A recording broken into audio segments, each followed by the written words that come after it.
금쪽 같은 며느리. 그날을 아직도 기억합니다. 아들이 데리고 온 여자, 조용하고 웃는 얼굴이 참 예뻤어요. 말투도 부드럽고 고개 숙여 인사할 때마다 예쁘다라는 말이 절로 나왔죠. 얘 참 순하네, 성실하겠네. 그땐 정말 그렇게 믿었어요. 무남동녀 외동딸, 부모님이 교사셨대요. 서울 한복판에서 자라서인지 말투도 곱고 손끝 하나 상처난 적이 없어 보였어요. 그런데 그 곱다는 게 나중엔 모른다는 말로 바뀌더군요. 처음 우리 집에 인사 오던 날 며느리는 현관에 들어오자마자 이렇게 말했어요. 우와, 집이 되게 따뜻하네요.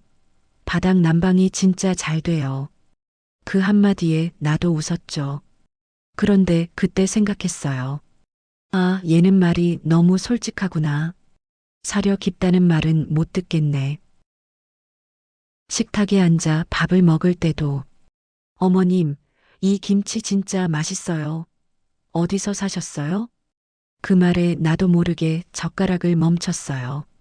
그거 내가 담근 거야. 아, 직접요? 와, 요즘 그런 거 하시는 분 거의 없던데요. 그 순간 아들이 눈치를 봤죠. 그땐 웃고 넘겼어요. 요즘 애들 말투겠거니, 세대 차이겠거니. 그런데 그런 말들이 하나둘 쌓이니까 얘는 어른 앞에서의 무게를 모르는구나 싶었어요. 결혼 준비할 때도 그랬습니다. 혼수며 예단 얘기가 나올 때 며느리가 대뜸 말했죠.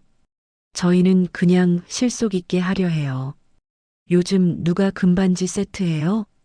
나는 잠시 말이 막혔어요. 나 땐 금반지가 단순한 장식이 아니라 가정의 상징이었거든요. 그녀에겐 그저 비효율적인 소비였겠죠. 아들은 그저 중간에서 웃으며 말했어요. 엄마, 요즘 세대는 그런 거 안 해. 대신 우리 진짜 서로 잘 살 거야. 그 말에 나도 더는 말하지 않았어요. 그래, 세상은 변했지. 그렇게 나 스스로를 달랬죠. 결혼식 날 며느리는 흰 드레스를 입고 활짝 웃고 있었어요. 그 웃음이 참 순수하고 예뻤어요. 그런데 어쩐지 너무 가벼워 보이기도 했어요. 그때부터였어요. 내 마음 어딘가에 작게 걸리는 게 생긴 건 결혼 첫 주말 며느리가 전화했어요. 어머님, 김치찌개 해주실 수 있어요? 남편이 어머님 표만 먹어요. 그 말이 그렇게 기분 나쁘진 않았어요. 처음이니까, 신혼이니까. 그런데 그 처음이 일상이 되더군요. 어머님, 이번 주 반찬 좀 부탁드려요. 어머님, 입덧이 심해서요. 그 미역국 있잖아요. 어머님 표로요. 그때까진 며느리가 힘든가 보다 생각했어요. 그런데 그게 시작이었어요. 며느리는 어른에게 부탁을 하면서도 감사보다 죄송해요를 먼저 말하곤 했어요. 그게 예의라고 배운 모양이죠. 하지만 그 죄송해요 뒤엔 언제나 그래도 해주실 거죠? 가 숨어 있었어요. 나는 속으로 요즘 애들은 미안하다고 말하면 다 용서받는 줄 아는구나 싶었어요.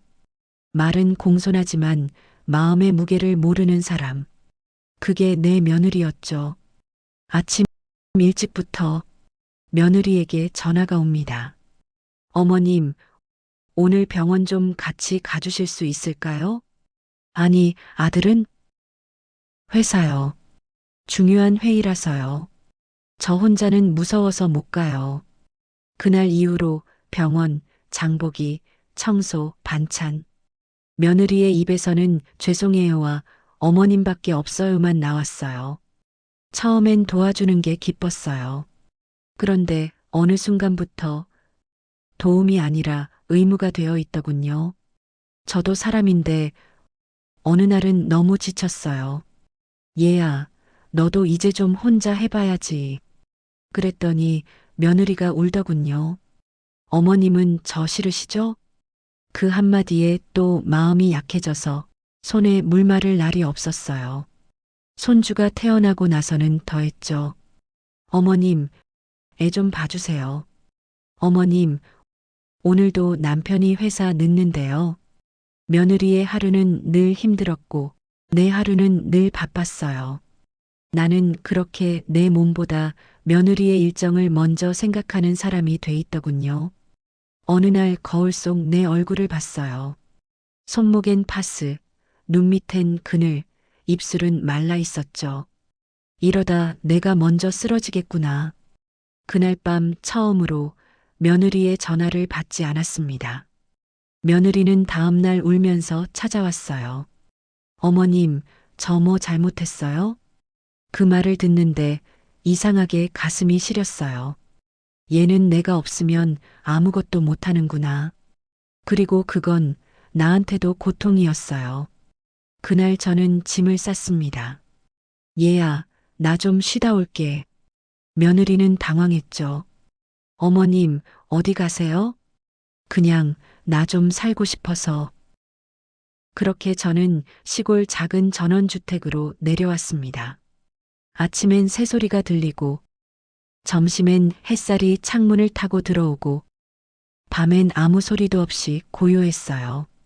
커피를 내리고, 하늘을 보고, 조용히 숨을 고르며 생각했죠. 나는 언제부터 내 인생을 잃었을까? 시간이 흘렀어요. 며느리의 전화가 몇 번 왔지만 일부러 받지 않았어요. 그렇게 몇 달이 지나고 딩동. 누가 이렇게 아침부터 찾아왔지? 문을 열었더니 아들이 서 있었어요. 옆에는 울상 짓는 며느리.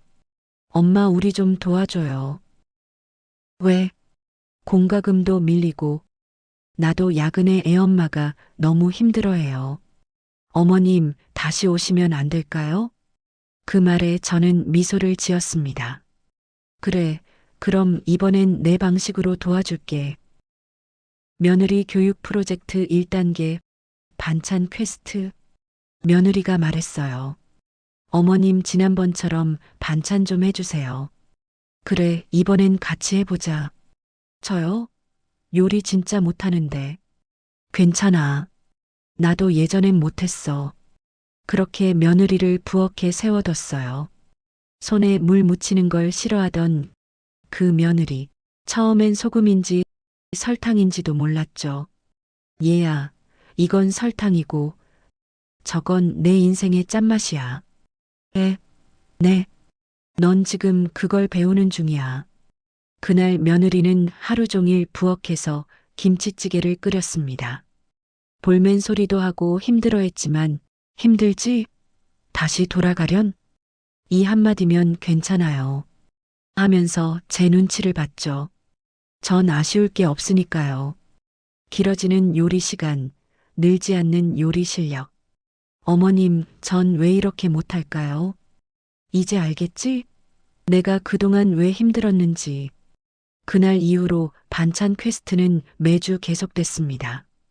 며느리가 만든 반찬은 아직도 맛이 없었지만 적어도 시켜 먹던 며느리에서 배워보는 며느리로 바뀌었죠.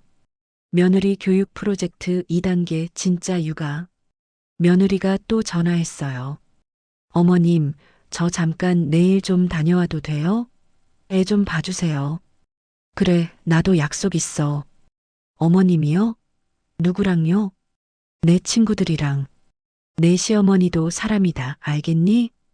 그 말을 남기고 저는 문을 닫고 나왔습니다. 밤 10시 며느리에게 전화가 왔어요. 어머님, 죄송해요. 쉬는 날 없이 애만 봐서 너무 힘들어요. 그래, 그게 육아야. 그날 이후 며느리는 피부관리 대신 놀이방 엄마 모임에 가기 시작했어요. 그녀의 손톱엔 네일 대신 아이 얼굴 낙서가 그려져 있었죠. 며느리 교육 프로젝트 3단계 경제 독립. 며느리는 여전히 돈이 없어요를 입에 달고 살았어요. 그래서 제가 말했죠. 그럼 내가 벌어. 나처럼. 저는 새벽에 건물 청소를 하는 일을 합니다. 힘들지만 아침까지 청소를 끝내면 오후 시간은 편히 쓸 수 있어 좋아요. 그 말을 들은 며느리는 처음으로 일을 시작했어요. 처음엔 하루 4시간 편의점 알바였지만 한 달 후엔 작은 사무실로 옮겼죠. 어머님, 일하는 게 이렇게 힘든 줄 몰랐어요. 이제야 알겠니? 돈이 반찬보다 귀하다는 걸. 며느리는 점점 변해갔습니다. 그녀는 이제 요청하는 며느리가 아니라 감사하는 며느리가 되었죠. 어느 날 며느리가 직접 만든 반찬을 들고 찾아왔어요. 어머님, 김치찌개요. 제가 만들었어요. 맛을 보니, 오, 놀랍게도 먹을 만했어요. 맛있네. 이젠 내 김치찌개랑 비슷하네. 그랬더니 며느리가 웃으며 말했죠. 그럼 전 성공한 거네요. 그날 며느리는 이렇게 말했습니다. 어머님, 이제부터는 제가 어머님을 도울게요. 그 말에 저는 조용히 고개를 끄덕였어요. 그래, 이게 진짜 가족이지. 그 후로 며느리는 매주 주말마다 저희 집에 와 함께 점심을 만들어 먹는답니다. 며느리가 말했어요.